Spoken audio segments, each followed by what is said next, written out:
Məsələn, biz bilmədiyimiz şeyləri səmimi olaraq etiraf edir ki, bunu bilmək mümkün deyil. Amma siz Big Bang-dən əvvəli bilmək mümkün olmadığı halda artıq orada kvant zərrəciklərindən danışırsınız, başqa şey.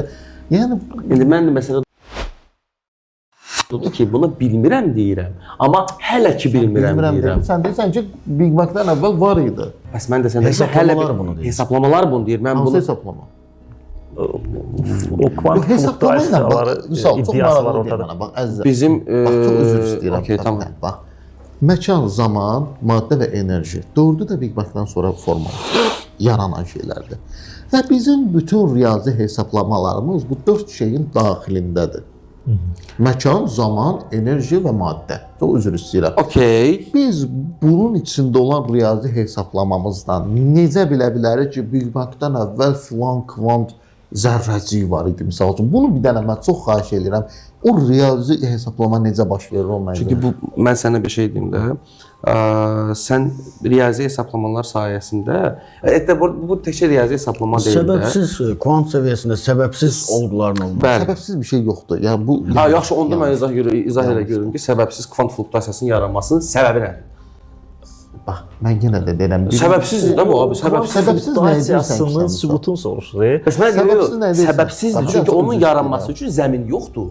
Həqiqətən zəmin yoxdur. O yaranır. Bunu müşahidə bitir. edə bilirik. Biz onu bəli, biz onu Nəsə o deyim də xahiş edirəm. Sən biz onu müşahidə edə bilirik. Kazimir linzaları götürürsən. 2 dənə linzanın maksimal dərəcədə kvant səviyyəsində belə yaxın tutulurlar. Onların arasında virtual zərrəciklər yaranır və itir. Biz onları tuta bilmirik, amma təsirini hesablaya bilirik. Sən bir şeyin təsirini hesablaya bilirsənsə, demək ki o var. 2. Kvant fluktuasiyalarda səbəbsiz yaranır. Çünki onun üçün hər hansı bir zəmin yoxdur. Vakuum, boşluq dediyimiz bir şeyin içində. Nə dediniz? Kazimir effekti. Effekti eşitmişəm onu, amma tam araşdırmamışam, amma o şəraiti biz yaratdıq axı. Məsələ ondadır. O şərait yaradan lazım. Vakuumdadır o. Aha. vakuum şəraiti. Yəni vakuum şəraiti belə səbəbdir də nəticədə. Səbəb də ya şərait. Okey, sən Vakuum boşluğa necə özü səbəb deyə bilərsən? Nədir? Onda Tanrıdır o.